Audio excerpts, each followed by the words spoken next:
But sis, prevention ain't sexy. How do we sell prevention to these people? I'm Cristy Code Red, and you're listening to Rebel Weight Loss and Lifestyle, where we believe food holds the power to heal or poison, and we believe our society has been misled regarding proper nutrition and weight loss. You're in the right place if you're looking for some straight up truth, because I'm here to shed light on the lies and brainwashing that has taken place over the past 5 decades. Thanks so much for listening.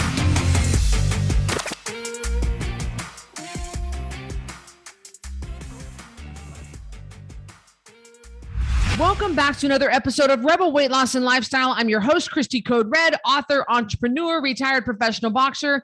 And you recognize the face next to me. Yes, it is Carrie Thompson, the COO of Code Red, MSNRN, and has lost 100 pounds and has kept it off for many years with Code Red.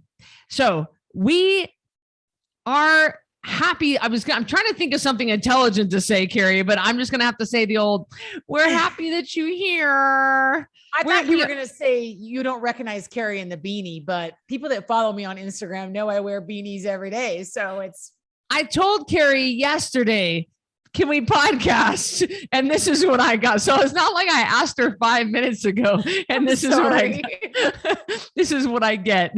I got chicken poop in her hair and everything. Oh, Lord have mercy. I'm just happy that she could make time. She does have quite a full day today. But today we're talking about something that I kind of worried about the topic, the title, because the title matters. The title makes you want to click on it. But then we just kind of settled on a topic. We're talking about warning your future self. Now, I have not talked about this with Carrie ahead of time. She was telling me a story and it made me think of this idea. So this is going to be as much of a surprise to her as it is to you. And I like that. I like genuine reactions. I like when both of us are raw and real with you. So Carrie, you have been a registered nurse for over 20 years. You have a master's degree. You have taught nursing. When you rotated, of course, you've done ICU, open hearts, trauma. But when you rotated through nursing school, of course, all nurses have to rotate through each department. So you have seen it all. You have done it all, including home health, including peds, including the ED. You've got all kinds of experience. But you've taken here a few months ago another job to keep your nursing skills sharp and to fulfill your love cup and your love for patients and your love for nursing. And it is in home health. And I would love for you to take us back to the beginning of nursing up until now. And why is it that what you're finding in home health now is quite shocking and has made such an impact on you versus why now? Why is it now making such an impact on you when you've been doing this for over 2 decades? That is such a great question. So as you're asking me that, the very first thing that comes to mind, Cristy, is that when you became a hospital nurse, and any of my nurses or CNAs or, mid-level practitioners know what I'm talking about. When you become a hospital nurse, and that's all I did, all forms of hospital nursing, not a lot of labor and delivery, not a lot of peds by choice, let me tell you. You're in a controlled environment. So you say, for the most part, you're kind of in charge. So you say, get out of the bed, come sit here. You need to sit for your meal. Here are your meds. I always gave patients choices, but it's controlled. I'm sorry, we don't smoke in the hospital. I'm going to go ahead and get you cleaned up. I'm going to turn down your IV. I'm going to take your IV out. I'm going to put in a new IV. So it's this controlled environment, this somewhat sterile environment that you're in as a nurse, and you control all the variables. You try to control all the variables. If you're a good nurse, you're going to know before your patient codes. You're going to have a sense. I used to roll the crash cart into the room and be like, I have a sense. And they would say, oh, are you pre-coding him? I'm putting my fingers in quotes for those of you that are listening. And I'd be like, yeah, I'm bringing the code card in to ward off any evil spirits. Any ICU nurse knows exactly what I'm talking about. So it's a very controlled environment. You see people that have abused their bodies. For instance, you see the COPDers, the end-stage COPDers on a ventilator. You take care of the status post removal of a limb because of diabetes. You take care of patients on dialysis because of diabetes. So you're seeing this, but you're not actually seeing them commit the crime, if that's an okay way to say that. You know what I mean? I would see people on a balloon pump, which helps your heart beat. It's a very simple way to say that, because they did an 8-ball of cocaine and they wrecked their heart. So, but I didn't see that person do the 8-ball of cocaine. I didn't see the person at home with the mounds of food surrounding them. I just saw the result of diabetes. I didn't see the person smoking with their oxygen on at home. I just saw them on a ventilator in the ICU. So different perspective. And we all knew as nurses at the time, like, this is some bad stuff. But you go into the home, and I have never done home healthcare until 5-6 months ago. It is an eye opener. It is an eye opener to see people in their own environments making choices that will lead them to where I will take care of them in the hospital. Wow. And can you kind of paint a picture for us, for those of us who have, I was a CNA back in the day, back in the late 90s, late 90s. And so it's been a while now, but can you kind of paint a picture for us of what kind of environment what are you finding when you go into these homes? What kind of situations are you seeing? What are you dealing with here for those of us who aren't in nursing and we don't understand what Carrie's even talking about, how bad it is? Well, home health is very interesting because we are taking care of people. We are teaching them so we can get them better to where they don't need us. So the eventual goal is to get them better. So there's a lot of teaching involved. And of course, I want to protect all the names and the situations very carefully. So I'll be extremely vague about what I talk about. But let me give you an example. Hey, Mrs. Brown, how are your blood sugars doing?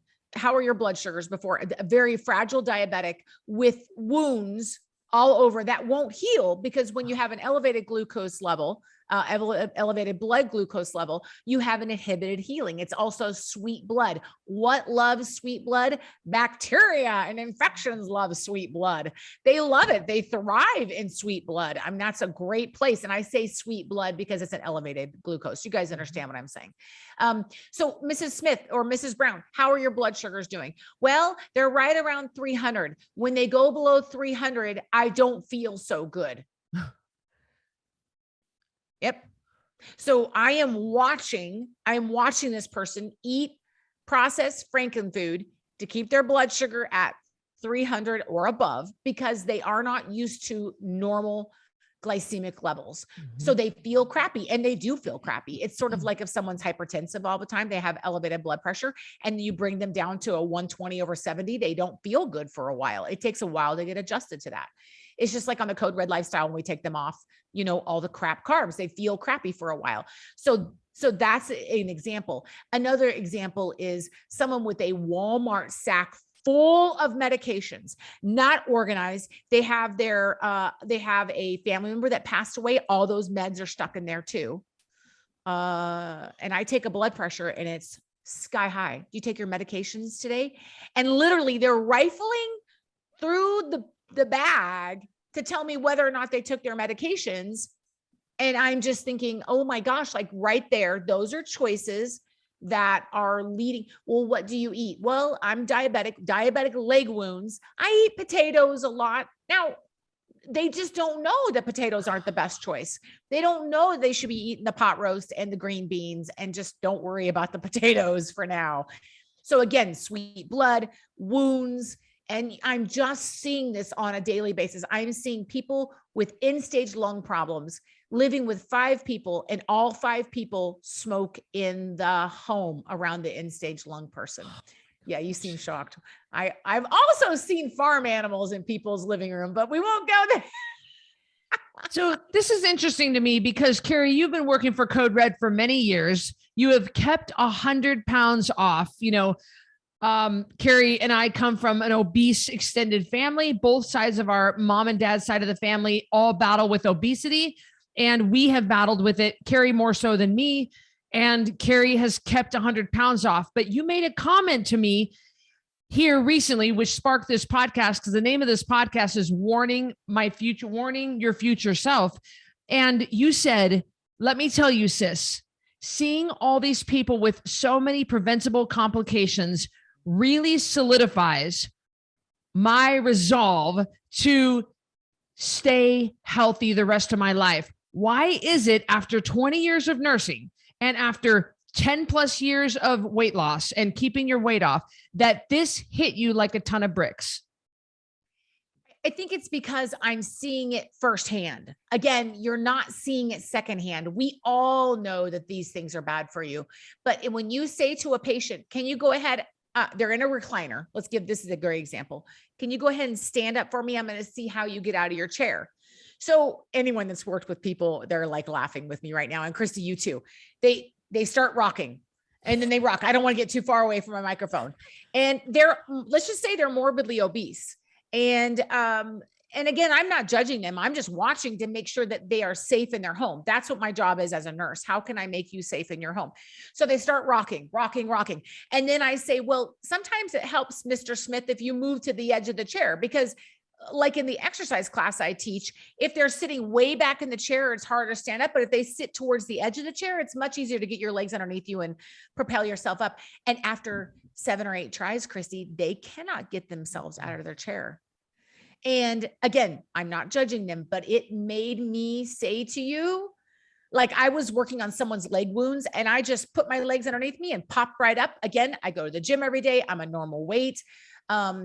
But it made me, watching that person struggle to get out of their chair, it broke my heart. And it made me say, I will never do this to my family. None of those family members wanted to change that person's leg dressings. Mm-hmm. None of the family members wanted to help out.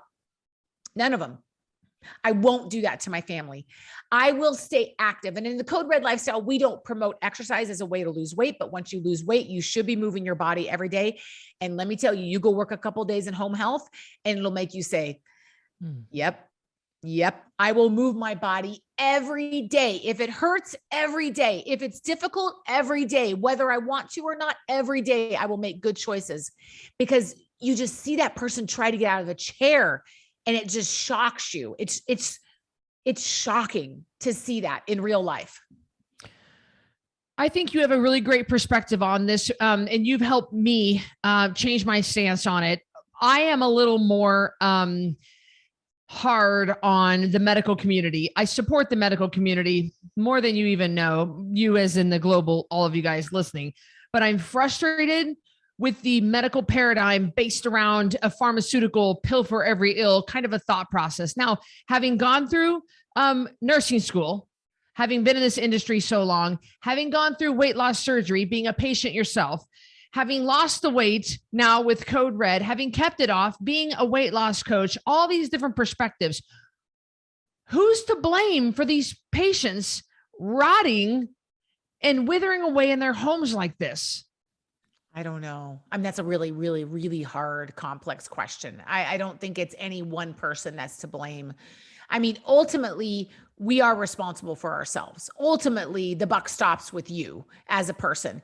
But we have been, Cristy, I've watched diabetics say, I got to get in my healthy whole grains, and then give themselves 70 units of Lantus, which is a long-acting insulin at night. That's a lot of Lantus, by the way. I've seen it. And so do we have incorrect eating information? I got to tell you, Cristy, I think not everything, but I would say in my humble opinion, that the vast majority of medical problems that we have right now, and especially the long-term problems that I'm seeing right now, have everything to do with being metabolically broken and everything to do with the way that we are taught to understand food. I truly believe if we could because Cristy, in Code Red, we've seen it. How many times have we seen people get off their insulin, get off their high blood pressure medication, be able to decrease their thyroid medication? We've seen it. So there is truth to health, death or life. The Bible says death or life is in the power of the tongue. Death or life is in the power of the fork. It's all about what do you, so whose fault is that? I don't know. I mean, I was taught wrong. You were taught wrong. Yeah. Yeah. And I know that the medical community is overburdened. You said they simply don't have time to be able to counsel, even if they could counsel them in a real food diet, water and sleep. Because it's just simply, it's also a time issue. You mentioned one time to me. They have so many patients. These practitioners, I would not want to be a mid-level practitioner for anything. I love what I do. I had considered doing, FNP at one time, ARNP and nurse anesthetist. And I have great respect for PAs, all the practitioners. But Cristy, if they are seeing patients in a office setting, or even like a hospitalist that goes and sees patients in the hospital, they don't have time unless they have changed their practice to an old-fashioned kind of practice. And I know some doctors, but guess what those doctors do? They suffer financially because they choose to spend more time with their patients. They suffer. They are doing charting until 10, 11, 12 at night. And all my people that are practitioners know that what I'm saying is the absolute truth. They demand more. The charting is more, insurance is more. Cristy, I come home from doing home health and I have 2 hours of charting ahead of me, but it's because I sit there and talk to my patients and I don't chart in the home. I write everything down and then come home and chart it, which probably isn't the best way to do it. But so even I take a hit for spending extra time with my patients. I know that the other day when I took a flight, the Uber driver was telling me about a weight loss program they were on that was all shakes and pills, and it was $150 a month. And over the course of 2 months, this woman was at least over 100 pounds overweight. Not only did she tell me, but I noticed it myself. I'm good at judging people's weights. Women, not as good with men, but I'm good. And she had lost 6 pounds in 2 months of being 5 pounds in 2 months of being on this program. And so I had posted something about this on Instagram, and the comments I got back and the DMs were all, oh my gosh, why didn't you tell her about Code Red? Oh my gosh, why didn't you tell her about Code Red? My feeling is that it's just not my place to tell her about Code Red. She was happy with her program. I don't feel right about it. Would you, and I know we're going to get questions, concerns about, they're going to all say, well, Carrie, why don't you go into the homes and tell these patients about Code Red? You're probably going to answer similar to me. Yeah, it's really a fine line as a home health nurse working for the agency that I work for. I don't necessarily have the right to come in and be like, let me tell you about my Shackley membership. Now, I don't think Code Red's like Shackley, but they would maybe view it that way. They would maybe say, yeah, I hope you're not selling them anything, or I hope you're, it's really tough. Although I know the right answer. And what I will do is kind of shift them over to that, saying, and what are you eating? Have you thought about eating more veggies and more protein? Have you thought about getting rid of the processed foods? And I'm very direct as a nurse, but I can't be like, I got a book for you. It's called The Code Red Revolution. Although a couple of them I have said, have you thought about, if they find out what I do a lot, because I'm not as well known in this part of the United States, which is fine with me. The people that know me watch this podcast, and there are a lot of you, but so a lot of people, in Hardinsburg, Kentucky aren't going to know. Although it's becoming more and more. Thank you, Cristy. Thank you very little. No, I'm teasing. I'm actually excited. I love it. But yeah, it's a fine line you walk. People, when I was heavy, I would not have appreciated somebody saying something to me. I agree. Because sometimes they're just not ready. They really aren't. No, they really aren't. Nobody thinks it's going to happen to them. Last night, I sat with one of our certified coaches, Coach Andrea, and her dog was attacked. Her little Chihuahua mix was attacked by another dog and succumbed to her injuries. And Andrea said, I just didn't think, she sat, and I just sat holding her. She said, I didn't think this was going to happen to me. And she just and people don't think. And I said, Andrea, it could be totally me. We could be switching seats right now. You didn't do anything wrong, but my Annabelle has run out in front of the UPS man so many times, and it was just horrible. She just kept saying that. So would you agree that most people don't, obviously not the same situation as Andrea and her dog. That was not something that she could have prevented, but do you agree that most people's thought process is they don't think it's going to happen to them? They don't think their A1C is going to get to 11.2. They don't think that they're going to have a foot amputated. They don't think they're going to have to be on blood pressure medication and have peripheral neuropathy. Is this kind of what you kind of get the feeling from people? So youth is a terrible and wonderful thing, Cristy. It's a terrible and wonderful thing. It's a wonderful thing because when you're young, you think you're invincible, and it's easy to jump out of your chair, and it's easy to run a mile, and it's easy to bend over and put your shoes on, and and you look good in your clothes. Maybe they don't. I mean, these days, 88% of people are metabolically broken. Yeah. They're broken, overweight. Unstable, overweight. So, I mean, really 8 out of 10 people. So not all of us, but even when we were young, and one day, Cristy, I looked in the mirror and I thought, oh my gosh, like I don't have medical problems now, but they're coming for me. I hate when I see these people that it makes me so frustrated. I don't hate it. It makes me so frustrated when I see people that are super heavy and like, I love myself. And we talked about this on the last podcast, and I'm perfectly healthy. No, you're not. You may think you are right now, but it's coming for you. And if you want to enjoy your later life and not be a burden on your family and not be a burden on yourself and have a quality of life, then just make choices now. Make choices to go to a class and do this every day. Mm-hmm. Those of you that can't see me, I'm standing up and down. Make choices to get up out of the chair. Make choices to go on the walks, to eat the right food, to drink the water, to avoid the cigarettes and wine. You think that people would know that by now. Still people smoking. It's beyond me. But we do, Cristy, we have this idea when we're young that it's never going to happen to us. And even if you are healthy now, you are not far from medical complications in the ICU. People would come in, especially in Alaska, Cristy, because a lot of people didn't seek medical care until it was too late, like they were septic or they had like a major cardiac problem. And they would lay in that bed and they would say, well, I wasn't sick till I went to the doctors. Or I wasn't sick till I went to the hospital. Here's the reality, Mr. Smith. You were all along. You just didn't know it until you went to the doctor. Well, I got sick when I went to that doctor. No, we uncovered. So it is coming for you. I'm not trying to sound doomsday, but you have to be aware that what you do right now makes such a big difference down the road. It is going to make a difference. It's going to make a difference between you, whether you are, we have a physical therapist that works for us. I think she's in her mid 70s, Cristy. Man, she is blowing and going. That lady, she still works full time.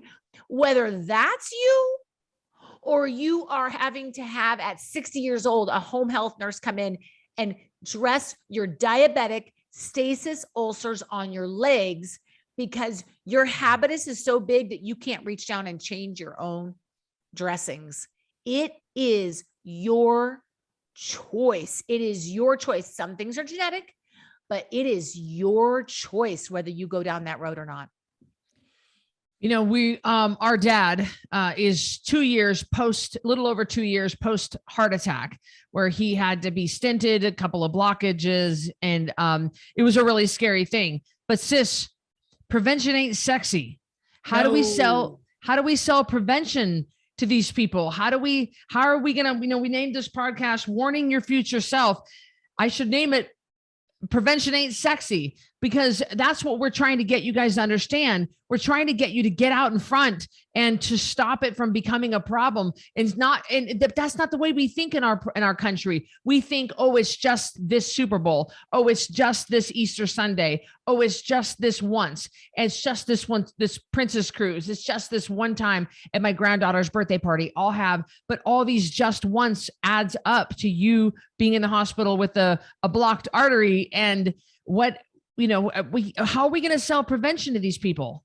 It's interesting because I know our mother listens to this podcast. Oh, so I'm going to talk about her. Mama Carol, buckle up. Mama Carol and I were having a talk about going to the doctor and having preventative things done. Mm-hmm. And does it sound like fun to have a pap smear? No, I don't want anybody's hand up my, what. Does a colonoscopy sound fun? Not really. Do you think that I liked my mammogram I had a couple of weeks ago? No. I don't know how to make that beautiful. I don't know how to make that as fun as, let me just go get some filler. Let me just do this. And I'm not talking about our mom in that situation. I'm just talking about, she and I had this conversation. And I said, I know it doesn't sound like fun, but you have to go in, you have to get the mammograms. You have to get the baseline colonoscopies. You have to get that blood drawn every year, so you know what's going on with you. And it's the same way with eating right. It's little choices day after day after day that make a beautiful, well-lived life. Let me give you a great example, Cristy. I got to sit straighter in my chair to give you this example. My supervisor at Home Health, her name is Samantha. I do not believe that she listens to this podcast, but she is very little. You met her. She's very petite. She is absolutely at a perfect weight. And let me tell you, that woman is strong. Now she is 50 plus 50. I don't know. She looks great. But you know what she does every day? She doesn't eat the candy at the home health office. That's what she does every day. She takes her butt to the gym every day, and she does core things to make her abs strong, her arms strong, her legs strong. Is she a bodybuilder? No. Is she going to be in a competition? Not that I'm aware of. But Cristy, she drinks water sitting at her desk every day. She chooses not to overeat. She chooses not to go out, but seldom. I watch her. She's not code red. But let me tell you, if you see a woman in our part of the United States that is her age, that is in that 50 bracket and looks really good and has really nice strength and a fit, trim shape, you know she's doing something right, and has for many years. She makes small choices every day, and probably because she's in charge of home health, to where I will never have to go to her house and help her from the wheelchair to the toilet. Probably never. Now, can things happen? Yes. Can you get injured? Yes. I'm not talking about that. I'm talking about chronic lifestyle related. And my supervisor, my boss, Samantha, she does little things every day. Cristy, you do little things every day. You drink your water every day. You get out and exercise your dogs every day. And these add up to being healthy in our later years and getting to enjoy life. We should just enjoy life in our 20s. We should enjoy life in our 60s, our 70s, our 80s. And the only way you're going to do that, Rebels, is if you do something about it now. Yeah. And I think people, they think that prevention is going to be more involved. It is actually the little things, that just getting up and walking every day. Joyce Meyer is in her 80s and she walks 5 miles a day. And God told her, it's like 20 years ago, if you want to continue to do this until the day I take you home, then you have to take care of your body or you won't be able to. You have to drink your water. You have to get your sleep. You have to get your rest. You have to take, watch your stress levels. And I think people don't realize how little it would take. It would take consistently drinking your water every single day. It would take walking your dog consistently. It would take just doing your annual exam at your OBGYN. It actually doesn't take much to be super effective. It doesn't take much, Cristy. You're absolutely right. We're not talking about I'm going to throw my TV in the river, as we have famously said on this podcast 45,000 times. We're not talking about throwing your TV in the river. We're talking about when I wake up this morning, before I drink my coffee, I'm going to drink 40 ounces of water. That's what I'm going to do. And then I'm going to, after work, bring my tennis shoes and go to the gym. I teach a silver sneakers class of exercise ladies. And it's just take those weights and do those bicep curls, lean down on the ground and then reach up to the sky. These are the things that are going to keep these people off my home health list, which is what I always tell them, Cristy. I do not want to see you on my list of patients to go visit. I always tell them that. There's falls that are going to happen and little things that are going to happen, but I do not want to see you on my list, and that's why I say, that's why you lift those weights, and it's little things. Cristy, my Lord, you're going to live forever. Everyone's going to be like, who's left? Well, Aunt Cristy is still left. Yeah. Yeah, that's me. And if you can root sugar out of your life now, I just got done speaking on a sugar summit called Live Sugar Free. And I think that's going to come out later on this month. And if you could truly root sugar out, I finally rooted sugar out of my life it's been about 10 to 15 years ago. I know 15 years ago, I really struggled with sugar addiction. And then 10 years ago, I struggled with, I went through counseling and I think I got back on it. And then 10 years ago, I completely eliminated it. And it's been the best thing because sugar, as we know, is a hepatotoxin and does age the organs. It feeds into disease. It feeds into cancer. We know that sugar is not good, especially in the quantities that we are consuming it in this country nowadays. And so if you can root sugar out of your life, my gosh, it will, if you do have a break or a wound, it's going to heal much better. You're going to do much better. You're not going to have that inflammation there. So it really doesn't take much. The water, moving around, getting your sleep, stop cutting yourself so short. You won't be on Carrie's home health list. No, I don't want you there. I don't want you on there because you have a wound. I mean, things do happen beyond our control. And so people are going to be critical of that with this podcast.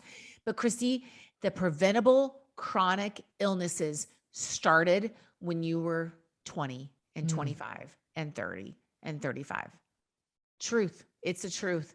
And you can deny it all you want. You can live it up and have whatever kind of crazy youth you want, but you will look like you were rode hard and put away wet. I mean, that's just the truth. We've all met those people. And I refuse to be a burden on my children beyond what I can control. Cristy, Coach Abby Acuff had a stroke after she had lost all of her weight with Code Red. That would have killed her. The doctor said if she had not lost the weight, would have killed her. She would have not been there for her first grandbaby that's coming. She would not be there for her dog Duke, or she would have been I mean, she has come back from a stroke. She has done a great job. No neural deficits that I can see. I think she gets a little tired in the afternoons, but she does great. And so that is because she decided to make a change in her life. So I would encourage the people listening just to really examine where do you want to be in your later years, and what can you do now to pave the path for good health? Is her daughter pregnant? Seriously? Yeah, she's having a grandbaby. I did not know that. That is so exciting. First grandbaby. I know. I can't wait for that to be me. Oh, don't say no. Wait, go. Not right now, but I just can't wait, Cristy, to get myself on some I'm going to bite little baby tummies and bellies. I know. Aunt Chrissy's going to come visit. Yes. No, I love babies. Don't I know, get a and baby they love near you. me. Oh, I love babies. So I'm excited, but they're so young, sis. They're so young. I know. Courtney told me the other day, Mom, I am the age right now that you were when you had me. And I was like, oh dear God, what was I thinking? I remember that. That was a rough time in your life, but turned out okay. You got a few great kids. Well, we hope you enjoyed this episode of Rebel Weight Loss and Lifestyle, warning your future self. You know, I love that Carrie painted these home health stories for us. For those of us who don't go into people's homes and we don't see how other people live, we only see how we live. And it's really great I hope you got that visual in your head. And I hope you realized that what you do now really does set you up for the future. And prevention ain't sexy, but we still have to keep fighting the good fight.